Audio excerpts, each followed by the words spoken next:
Ce jour-là, ma sœur est entrée dans ma maison avec ses belles chaussures et son sourire poli. Et 30 secondes plus tard, elle était blanche comme un linge, le téléphone tremblant contre son oreille, en train d'appeler notre mère en pleurant. Elle venait de sentir quelque chose sous ses pieds, quelque chose que sa propre maison, plus grande, plus belle, plus chère, lui avait toujours caché. Je m'appelle Nora. J'ai 34 ans, et je construis des maisons de mes propres mains depuis 11 ans. Une semaine plus tôt, ma mère m'avait dit, une louche de sauce encore chaude dans la main. Tu n'auras jamais une maison comme ta sœur. Personne à cette table n'avait bronché. Elle avait raison, mais pas du tout pour la raison qu'elle croyait. Et ce que j'ai découvert dans les fondations de la maison de ma sœur allait tout changer. Pour elle, pour moi, et pour toute la famille. Chez nous, Brie avait toujours été celle qui faisait briller le visage de notre mère à l'église. 3 ans de plus que moi, mariée depuis 6 ans à Dell. Un promoteur immobilier au beau costume, qui parlait d'opportunités comme autre parle de la météo. Leur nouvelle maison, Ridgeview, avait un sol en noyer, un îlot en granit de la taille de mon établi, une entrée en arche, que ma mère montrait fièrement à toute la paroisse, à la boulangerie, à la file d'attente du supermarché. Moi, je vivais seule dans une petite maison de Maple Street, une ruine que j'avais achetée 3 ans plus tôt et reconstruite pièce par pièce, permis par permis, avec mes 2 ouvriers de confiance et un vieux camion. Pour ma famille, le silence signifiait forcément l'échec. Une femme aux mains calleuses, sans mari, dans une petite maison, devait forcément être celle qui avait raté sa vie. Je les ai laissés croire cette histoire simple pendant des années. C'était plus facile que la vérité. Mais ce soir-là, en regardant la photo de la maison de Brie sur le téléphone de ma mère, quelque chose m'a arrêté. La ligne du toit avait un léger affaissement, le genre de détail qu'un charpentier remarque du trottoir, et que un propriétaire ne voit jamais. Ma mère continuait de vanter le prix du bois et du carrelage importé, sans se douter que je ne regardais déjà plus ni l'îlot, ni le noyer, mais ce petit détail sur la photo qui allait bientôt tout changer. Cette nuit-là, chez moi, j'ai zoomé sur les photos que ma mère avait envoyées à toute la famille. Pas sur le noyer, pas sur l'îlot, sur les coins, sur la ligne du toit, là où une maison dit toujours la vérité. Le solin au-dessus de l'entrée était posé à l'envers. L'eau allait couler derrière au lieu de couler devant. Et dans un coin, là où le mur de façade rejoignait le sol, une fissure fine courait déjà dans la pierre de fondation, après moins d'1 an. Une maison neuve tasse un peu, mais pas comme ça, pas aussi vite, pas à cet endroit précis. Le lendemain matin, j'ai appelé Deb, qui pose du placo dans notre région depuis 30 ans, et qui sait tout ce qui se dit sur un chantier. Elle avait travaillé sur un projet de Dell avant Ridgeview. On m'a fait attendre 6 semaines pour être payé, m'a-t-elle dit d'une voix soudain froide.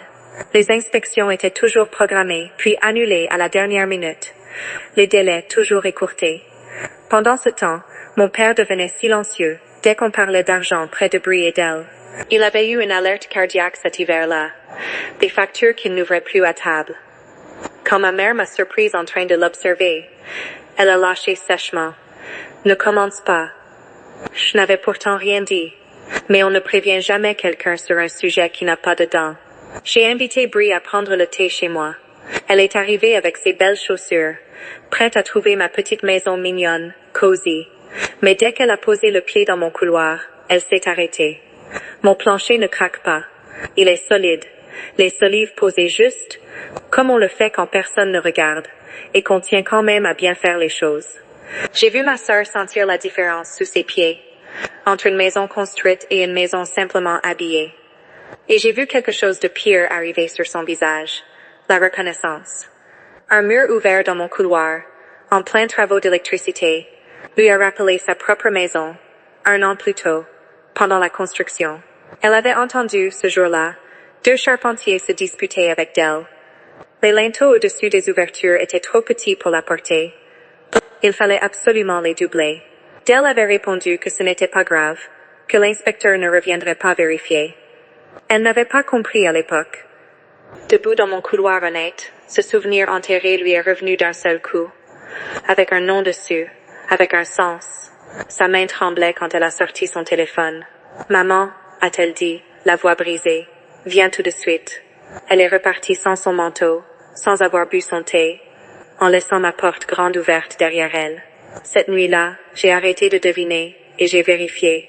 Les permis de construire sont publics, il suffit de savoir chercher.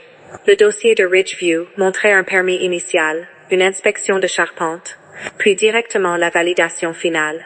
Entre les deux, il manquait l'inspection de déblocage des fonds, celle que la banque exige avant de libérer le plus gros virement du prêt. Et le nom de l'expert qui avait évalué la maison figurait déjà sur une liste d'ALE. Estimation gonflée, repérée par le comté l'année précédente. J'ai tout imprimé et glissé dans un dossier jaune, posé sur ma table où je pouvais le voir chaque fois que je passais devant. Puis, j'ai retrouvé Tom, un électricien que Dell avait forcé à signer une décharge, attestant qu'il avait été payé, avant même de le payer réellement, uniquement pour que la banque libère les fonds sans retard. Ce n'était pas de la négligence.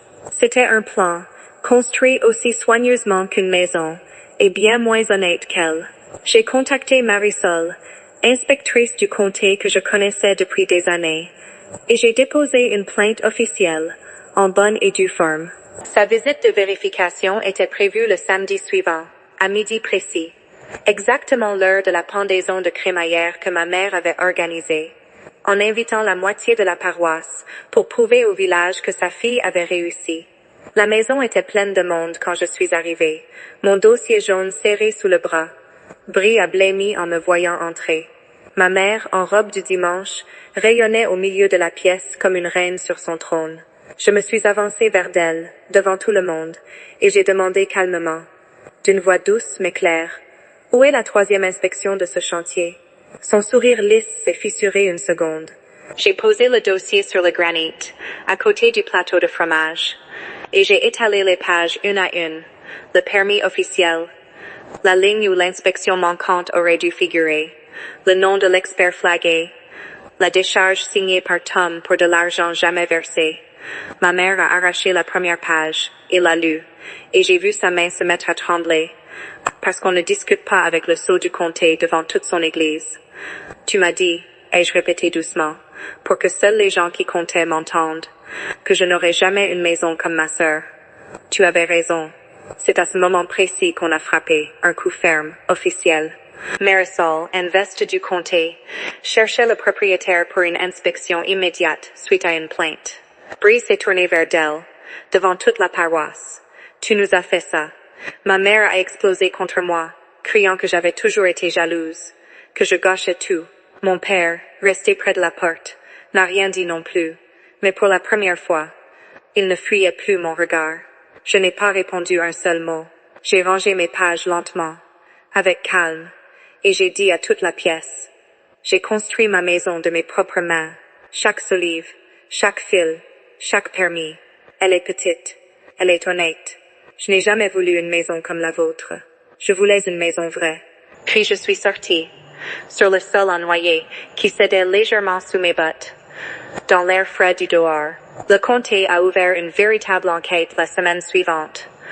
Les linteaux étaient sous-dimensionnés, les fondations coulaient trop peu profondes.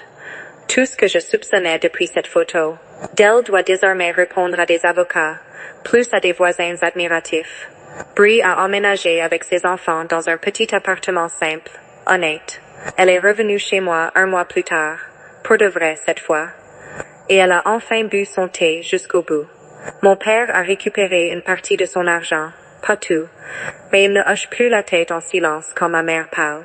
Elle, de son côté, ne mentionne plus la maison de Ridgeview à l'église. Le tableau des scores qu'elle avait mis 30 ans à construire, ça, effondré en un seul après-midi, dans la pièce même où elle l'avait exhibé fièrement. Elle avait raison depuis le début. Je n'aurai jamais une maison comme ma sœur. Et c'est, sans qu'elle le sache jamais, la chose la plus gentille qu'elle m'ait dite de toute sa vie. Mais cette histoire n'est peut-être pas encore terminée. Dites-moi en commentaire si, vous aussi, on vous a mesuré à une maison que vous n'aviez pas choisie. Et abonnez-vous à Hidden Family Revenge, où les murs finissent toujours par dire la vérité.